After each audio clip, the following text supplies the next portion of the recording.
Some truths don't change history, not because they aren't shocking, but because they arrive after every decision has already been made. These files were real. They were documented.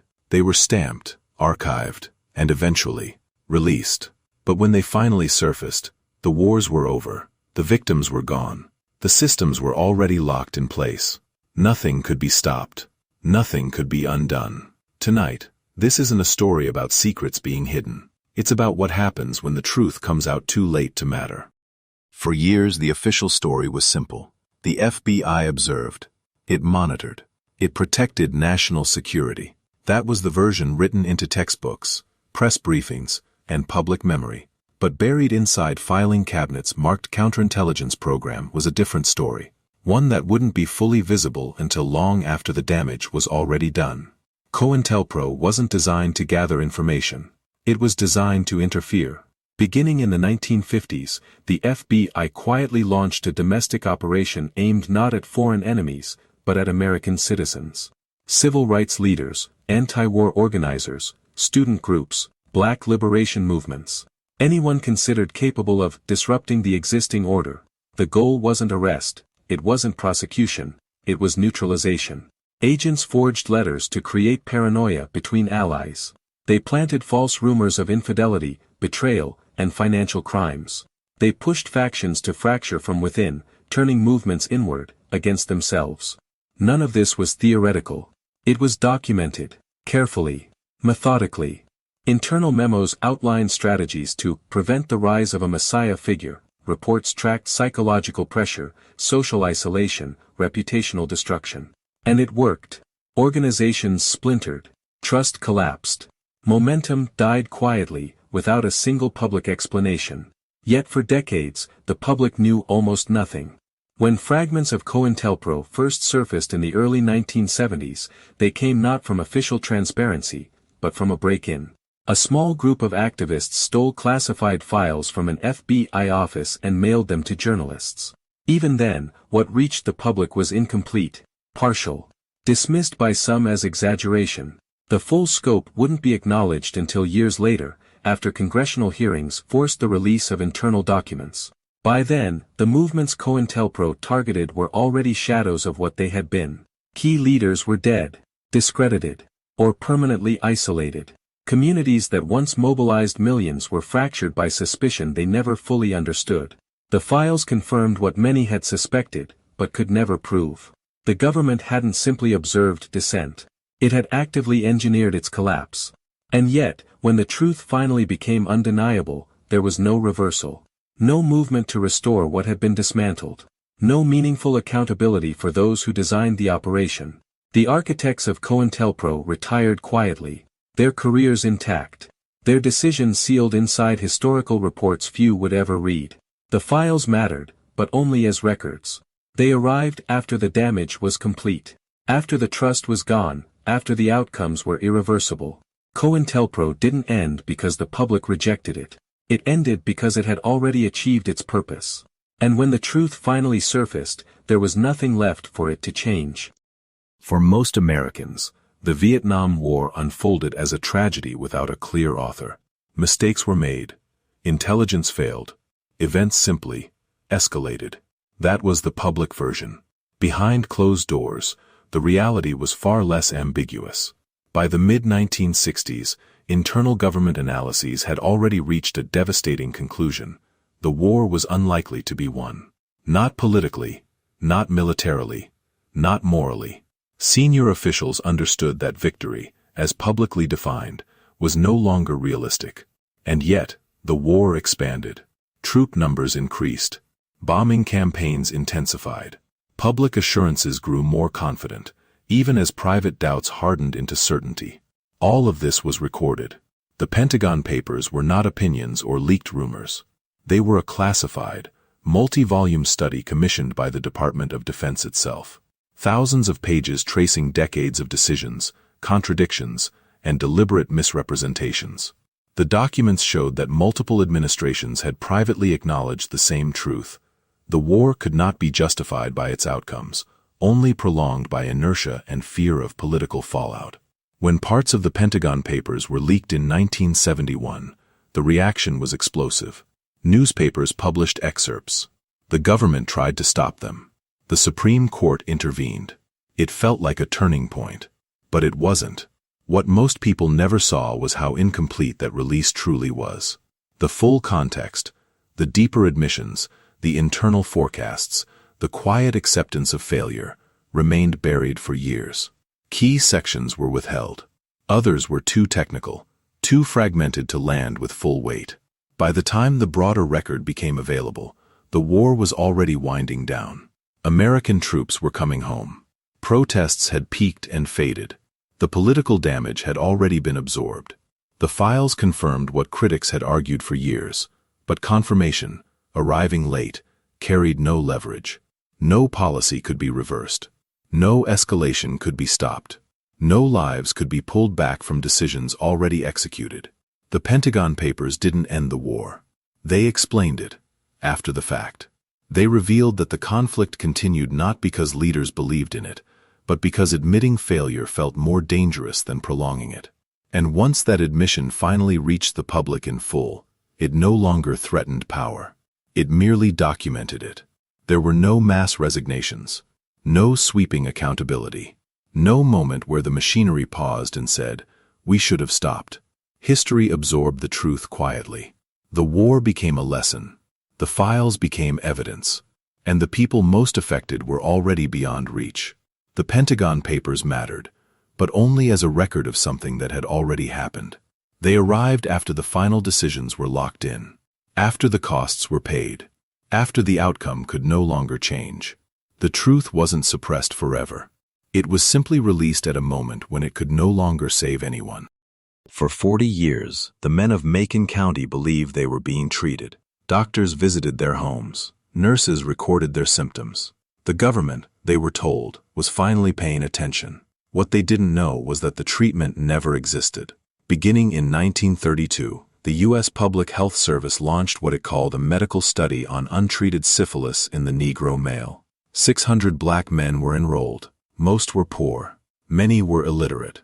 None were fully informed. They were promised free health care, meals, burial insurance. But the study was never about healing. It was about observation. Even when penicillin became the standard cure for syphilis in the 1940s, treatment was deliberately withheld. Not because it was unavailable, but because it would interfere with the data. Doctors watched the disease progress. As organs failed, as minds deteriorated, as wives were infected, as children were born with congenital damage. All of it was documented. Progress reports were filed, were updated. Internal discussions acknowledged the ethical concerns and dismissed them. The men were never told the truth. They trusted the white coats. They trusted the government's seal on the paperwork. They trusted that being studied meant being helped. The study continued for decades, quietly extending itself long after its original timeline expired. No emergency stopped it. No oversight committee intervened. No internal whistleblower succeeded. It ended only in 1972. Not because the system corrected itself, but because a journalist uncovered what had been happening and forced it into the open. When the records were finally released, the reaction was immediate and horrific. Public outrage followed. Congressional hearings were held. Official apologies were issued. But the men at the center of the study were already old. Many were dead. Those who survived had lived entire lives under observation, never treatment. Their wives had suffered. Their children carried consequences that no document could undo. The files proved everything. They confirmed that the government had known, that doctors had known, that the harm was not accidental. And yet, by the time the truth was undeniable, it changed nothing for the people who needed it most. Compensation came late. Apologies came late. Justice came late, if it came at all. The Tuskegee records mattered deeply to history. They reshaped medical ethics. They became a warning taught in classrooms. But for the men who trusted the system, the truth arrived decades too late to matter. No disclosure could restore their health. No acknowledgement could return the years taken under false pretenses. The files did not prevent the damage. They merely explained it. And that explanation came only after the experiment had already reached its conclusion. For years, the rumors sounded exaggerated, too extreme, too cinematic to be real. Mind control, Memory erasure. Human experiments funded by the government. Officially, none of it existed. Privately, it was already underway. In the early Cold War years, the CIA became obsessed with a single question. Could the human mind be broken, rewritten, and controlled? The answer, they believed, was worth any cost. Project MKUltra was launched in the 1950s as a top-secret research program exploring behavioral modification. Its scope was vast. Its methods were experimental. Its oversight was almost non-existent. Universities were funded without disclosure. Hospitals conducted trials without consent. Prisons, military bases, and psychiatric institutions became testing grounds. Subjects were dosed with LSD without their knowledge, exposed to sensory deprivation, subjected to sleep manipulation, psychological stress, and isolation. Some were volunteers. Many were not.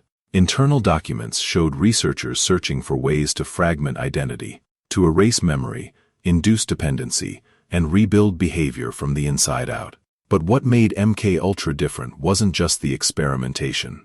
It was what happened next. In 1973, as political pressure mounted and congressional scrutiny loomed, the CIA ordered the destruction of most MKUltra records. Entire archives were shredded. Consent forms, medical outcomes, names of researchers, lists of subjects, gone. What survived was not the program, but fragments of it. Years later, when congressional investigations forced partial disclosures, officials admitted MKUltra had existed, but they insisted the worst records were no longer available. There would be no full accounting. Victims came forward anyway. Some described missing years. Others described paranoia, panic disorders, memory collapse. Many couldn't prove anything, because the files that could have confirmed their stories no longer existed. The declassified documents that remained painted only an outline. Budgets, code names, detached progress summaries. Enough to confirm intent, not enough to confirm scale. The truth, when it emerged, felt incomplete by design.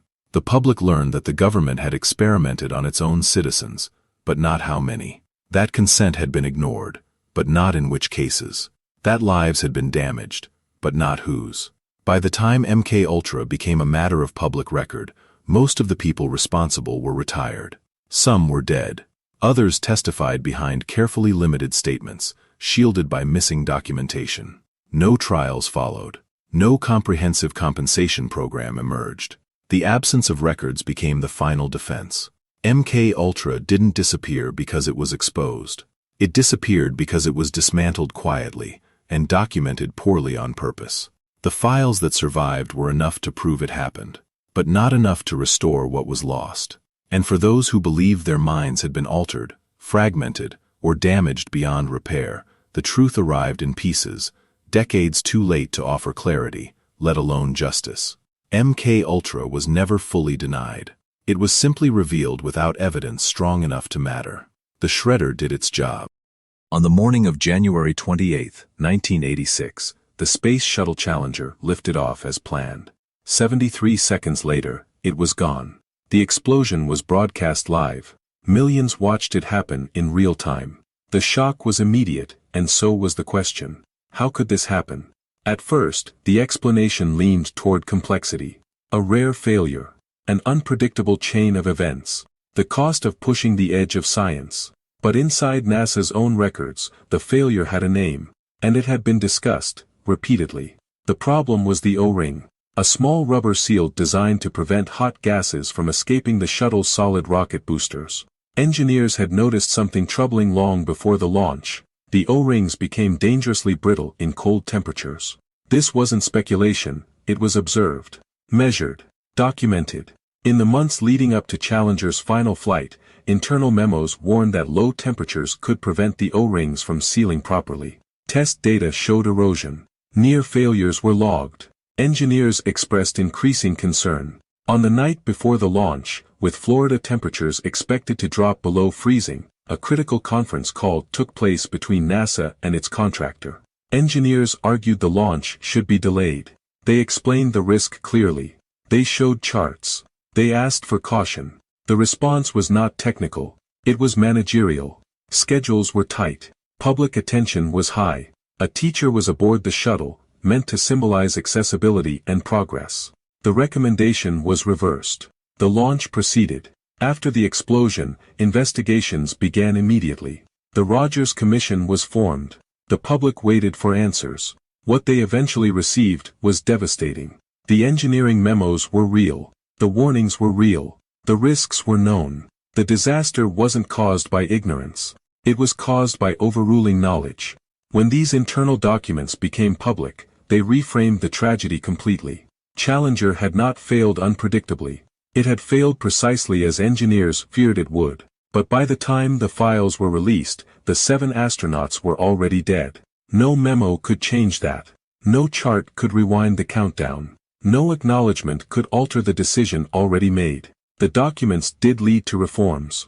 Launch procedures changed. Safety protocols were rewritten. But the people those memos were meant to protect were gone. The files became evidence, not prevention. There were no criminal trials. No personal accountability that matched the loss. Responsibility dissolved into committees and revised policies. Challenger is now remembered as a lesson in engineering ethics and organizational failure. But lessons are a form of aftermath. The memos mattered. They were accurate. They were urgent. They were simply released after the only moment when they could have mattered at all. The countdown did not stop because the truth was unknown. It stopped because the truth arrived after impact. At first, it was described as temporary, an emergency response, a necessary expansion, a short-term trade-off between privacy and security. The threat environment had changed. So the rules, they said, had to change with it. Inside the National Security Agency, however, the conversation was already different. As early as the 2000s, internal reports began to circulate, not from critics outside the system, but from analysts, engineers, and legal staff working within it. They warned that mass data collection programs were expanding faster than their safeguards. The concern wasn't theoretical. Systems designed to track foreign threats were increasingly capturing domestic communications. Phone metadata, email routing information, digital footprints that revealed more than anyone had intended to collect. Internal audits flagged the risk. Legal reviews questioned constitutional boundaries. Compliance officers documented repeated overreach. The warnings were written carefully, quietly, in language designed not to alarm, but to be read. They rarely were. The logic was always the same. Once built, the system was too valuable to limit, too effective to dismantle. Acceptable risk.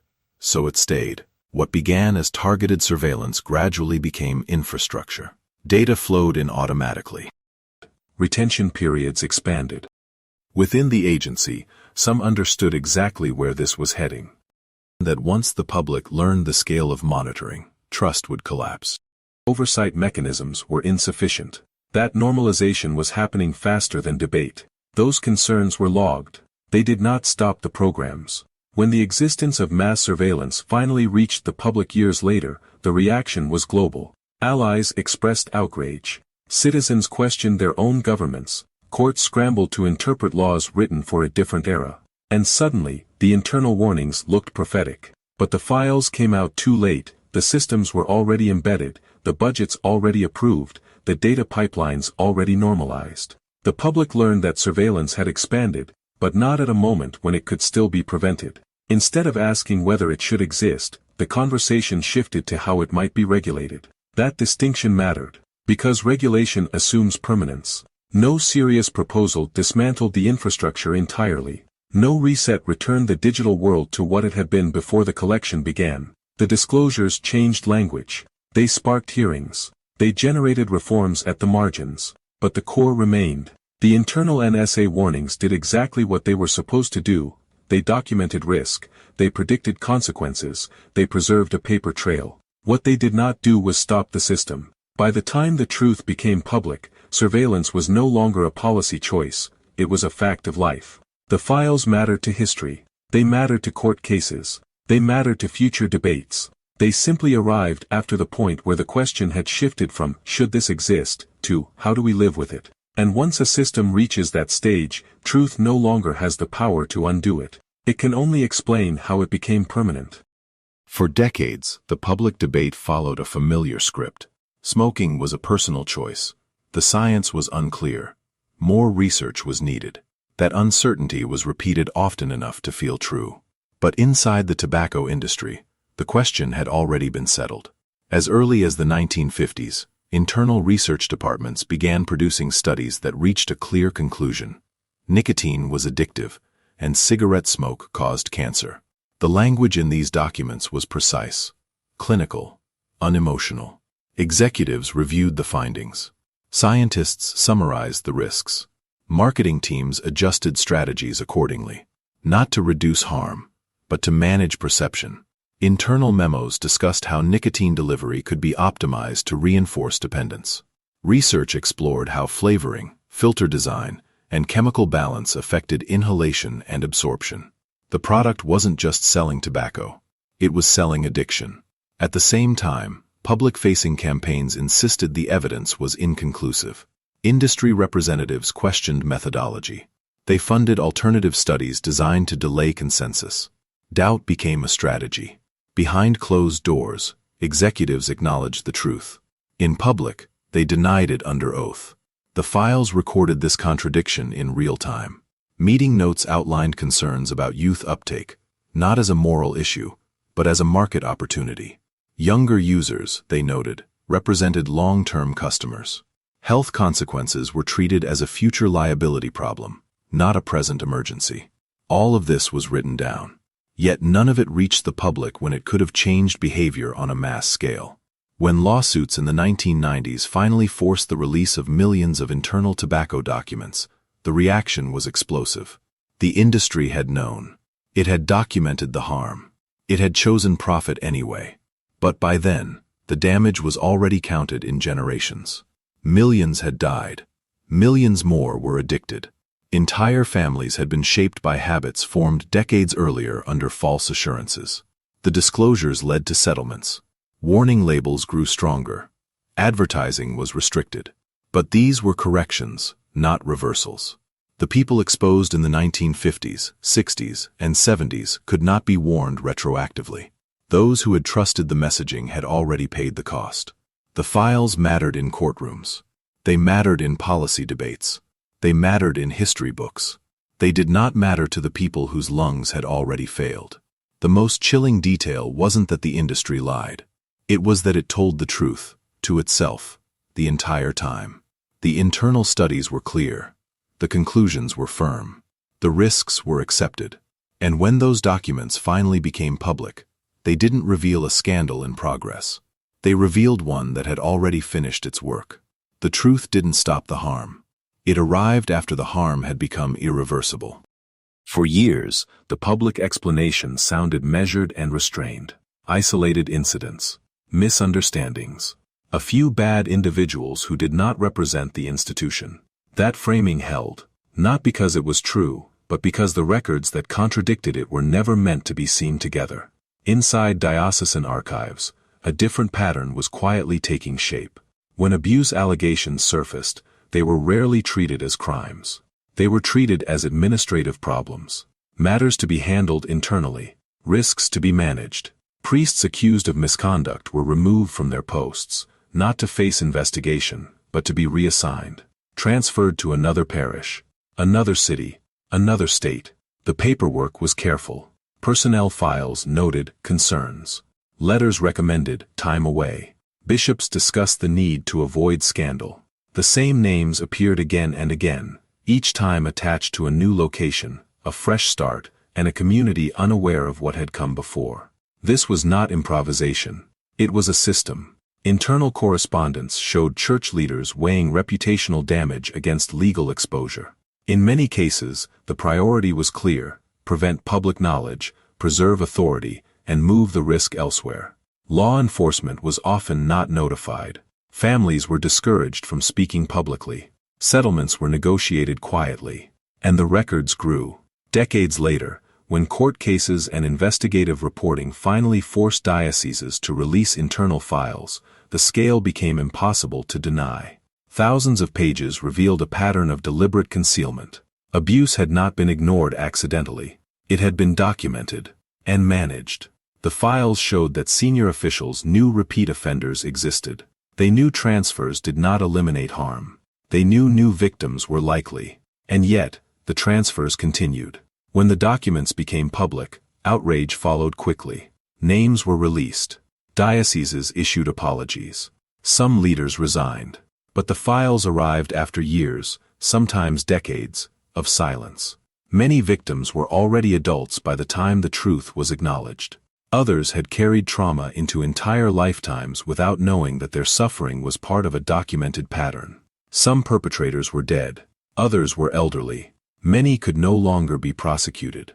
The records confirmed guilt, but too late to deliver justice at scale. Compensation programs were established. Policies were revised. Safeguards were announced. But none of those measures could return childhoods that had been taken under institutional protection. The files mattered to historians. They mattered to journalists. They mattered to reform efforts. They did not matter to the victims at the moment they needed protection most. What made these records especially devastating wasn't the existence of abuse. It was the proof that it had been tracked, discussed, and quietly redirected instead of stopped. The truth did not expose a failure of awareness. It exposed a failure of choice. And when that truth finally surfaced in full, it could only explain how the harm had been allowed to continue, not undo it. The system had already protected itself. The files arrived after the damage had been distributed across generations. After September 11, 2001, the question echoed everywhere. How did no one see this coming? The official answer focused on failure. A failure to imagine. A failure to connect dots. A failure born of surprise. But inside intelligence agencies, the problem wasn't absence of warning. In the months leading up to the attacks, fragments of information were already circulating through multiple channels, not one clear signal, but many partial ones. Reports noted unusual flight school enrollments. Intercepts mentioned interest in aviation. Foreign intelligence partners issued alerts about potential hijackings. One internal memo carried a title that would later become infamous: Bin Laden determined to strike in U.S. It wasn't a prediction of date or location, it didn't describe tactics in detail, but it was not vague either. The threat was understood as real. Inside agencies, analysts flagged patterns that felt wrong. Meetings were held. Warnings were passed upward. Some concerns reached the highest levels. Yet the information remained compartmentalized. One agency held one piece, another held a second. No system forced them together. Legal boundaries, bureaucratic culture, and institutional rivalry created walls that intelligence could not easily cross. Each warning, viewed alone, seemed insufficient to justify drastic action. No single report demanded grounding flights or shutting down airspace. Together, however, they formed a picture. One that only became clear in hindsight. After the attacks, investigations began immediately. The 9/11 Commission gathered documents, testimony, and internal records. What emerged was not a story of total blindness, but of missed synthesis. The intelligence existed, the concern existed, the urgency existed, but not in one place at one time. When the files were released, they confirmed something deeply unsettling. The system had been close enough to warn, but not structured to act. By the time the public learned how many signals had been present, the moment for prevention had already passed. The planes had hit, the towers had fallen, the world had changed. The disclosures reshaped intelligence operations, information sharing protocols were rewritten. New agencies were created, surveillance authorities expanded dramatically. But these changes addressed the future, not the morning that had already happened.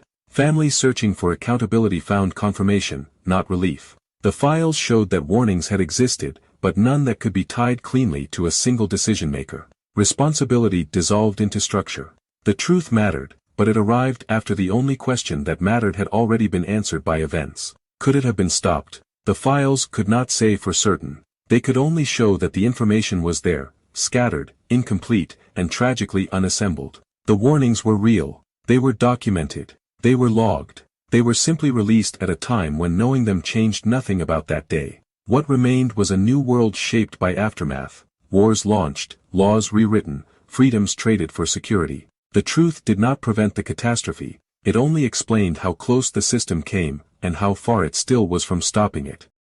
Before the tsunami, the paperwork already existed. It wasn't hidden in a forgotten archive. It wasn't written in vague language. It wasn't speculative. It was specific. Years before the Fukushima Daiichi nuclear disaster, internal safety assessments had raised concerns about the plant's vulnerability to extreme flooding. Engineers modeled scenarios involving tsunami waves higher than the facility's protective seawall. The conclusion was clear: a sufficiently powerful surge could disable backup power systems, flood critical infrastructure, and lead to a loss of cooling. In a nuclear plant, that sequence is not theoretical, it is catastrophic. The assessments circulated internally. Risks were acknowledged. Mitigation options were discussed: higher seawalls, waterproof generators, relocated control systems. They were expensive. They were disruptive. They were postponed. Official risk models continued to rely on historical assumptions. Tsunami heights were calculated based on limited data. Worst-case scenarios were treated as unlikely outliers. The plant remained operational. On March 11, 2011, a massive earthquake struck off the coast of Japan. The reactors shut down automatically, exactly as designed. Then the tsunami arrived. The waves exceeded the plant's defenses. Seawater flooded the site. Backup generators failed, cooling systems shut down. Within hours, the situation escalated beyond control. Hydrogen explosions tore through reactor buildings, radiation leaked into the environment. Entire communities were evacuated with no certainty they would ever return. In the aftermath, investigations began. What they uncovered was deeply uncomfortable. The internal assessments had been accurate. The possibility of exactly this sequence had been modeled. The vulnerabilities had been identified. The consequences had been outlined. But the files had not been acted on decisively. When those documents became public, they reframed the disaster. Fukushima was no longer just the result of an unprecedented natural event. It was the result of a known risk that had been accepted. The disclosures prompted sweeping changes. Japan shut down its nuclear reactors. Global safety standards were re-examined. New regulatory frameworks were introduced. But the truth arrived after the land was contaminated. Families were already displaced. Livelihoods were already destroyed. Trust in institutions was already broken. The files mattered, enormously, to future policy. They did not matter to the people who had to leave their homes with only minutes to decide what to carry. No assessment could undo the evacuation. No report could clean the soil. No admission could restore what had been abandoned. Fukushima became a warning to the world, but only after becoming a sacrifice. The documents did not fail because they were wrong, they failed because they were treated as optional. Released after the disaster, they served as proof of foresight, not prevention. And in that gap between knowing and acting, an entire region paid the price. The files were always there. They were simply acknowledged when it was already too late to matter. None of these files were hidden forever. They were released, stamped, filed into the record. They prove the warnings were real, that the risks were known, that the harm was not accidental. But timing decides whether truth has power, or whether it becomes documentation. These files didn't fail because they were false. They failed because they arrived after every decision had already hardened into reality. The damage was complete. The outcomes were fixed. History had already moved on. What remains now isn't the question of who knew. It's what we do when the next file exists, and the moment to act hasn't passed yet.